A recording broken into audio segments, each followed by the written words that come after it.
ይህኛው ሌላኛው የህይወቴ ክፍል ነው። ስታድግ በጥበብ ታድጋለህ። ለእግዚአብሔር ቃል ያለ አረዳድ ይሰፋል። እየሰማችሁኝ ነው? ከእግዚአብሔር ቃል መረዳት ያለብን በጣም ብዙ ነገሮች አሉ። የሞት ጉዞ አይደለም።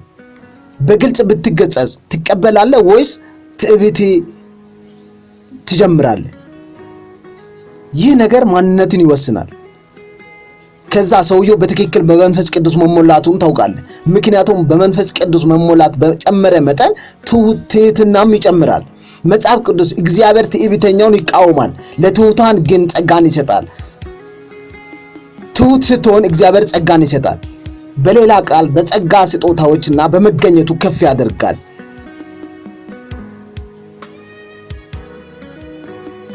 ግን ትዕቢተኛ ስትሆን ማለትም ራስ ወዳድ ስትሆን፣ ራስን ብቻ ስታይ የማንም ትምህርት አትቀበልም።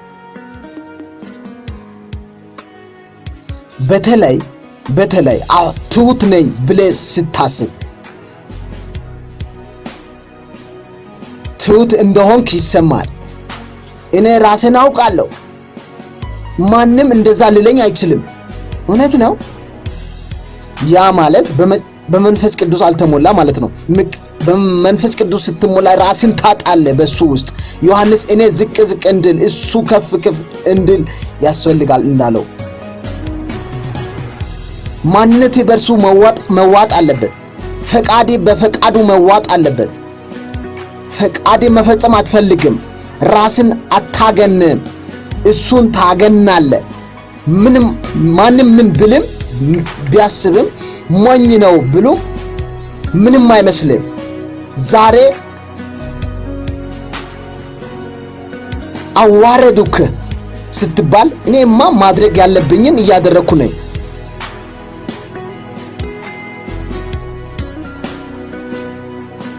ይህን አታስተውሉ? እየሰማችሁኝ ነው? እየሰማችሁ ነው ወይ? በጣም ጠቃሚ ነው። ያ አይጥ ዲያቆን እንዲህ አለኝ፣ አይጥ ትላለህ በእግዚአብሔር ቤት ውስጥ? ያ ለቃቃሚ ትላለህ? ለቃቃሚ ማለት ምን እንደሆነ ታውቃለህ?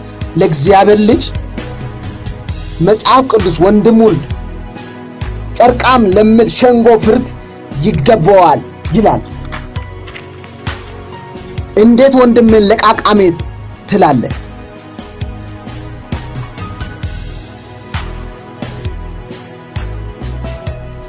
አይጥ ትላለህ? በክርስቶስ ወንድምን ስናገር ከተሳሳተብህ ለምን ከእርሱ ባሻገር እሱን በመውደድ መልካም አትሰራም?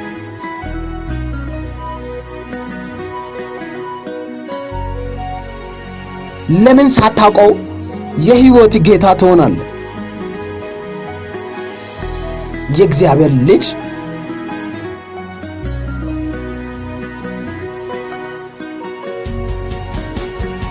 መኪናን መውሰድ ብትፈልግ ጠባቂ መውሰድ አትችልም ብል መኪናዬን አይ እኛ ማንም እንዳይነካ ተብለናል።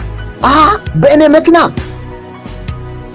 ከዛ ቧጭሬ ይዘህ መኪናዬ ና ላሳይ፣ ይሄ መኪናዬ ነው።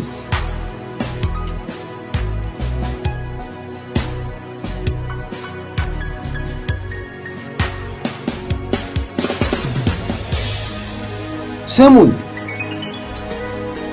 ያንን ስታደርጉ መላእክቶች ያዝናሉ። መጽሐፍ ቅዱስ ሴት ራሷን ትከናነብ ይላል። ለምን? ለባሏ ለመገዛት። ለምን ምክንያት? ከመላእክቶቹ የተነሳ ይላል እንጂ ካጠገባቸው ካለው ወንድምና እህት አይልም። ለመላእክቶች ማለት መንፈሳዊ ነው አላችሁ። ለምን ካላችሁ መላእክቶቹ የምታዘዙልን እኛ ለስልጣን ስንታዘዝ ነው። ስልጣንን ስትገፉ መላእክቶች አይታዘዙም።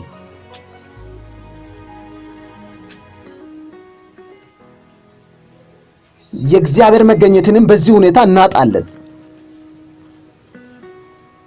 በጣም ትልቅ ቢዝነስ ያለው ወንድም ብዙ ሳይቆይ ደንበኞች ከ100 ወደ 80 ሲሆኑ ያያል። አይ ኢኮኖሚ ነው ይላል። ወዲያው 50 ይሆናሉ። ብዙ ሳይቆይ ሌላ ሰው ይበልጠዋል። ከታች ያለው ይበልጠዋል፣ ወደ ኋላ ይቀራል። ነገር ግን ብዙ እሱን ያገዙ ሰዎችን ያውቃል።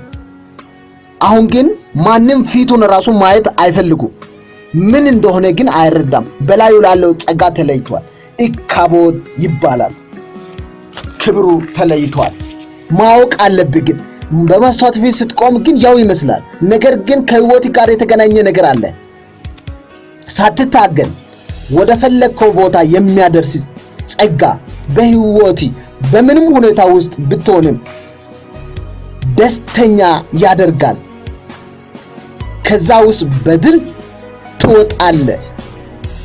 ግን ያ ክብር ከተወሰደብህ በጣም ብዙ ጓደኞች ቢኖሩ አይረዱም። ምክንያቱም እግዚአብሔር እየተቃወመክ ነውና።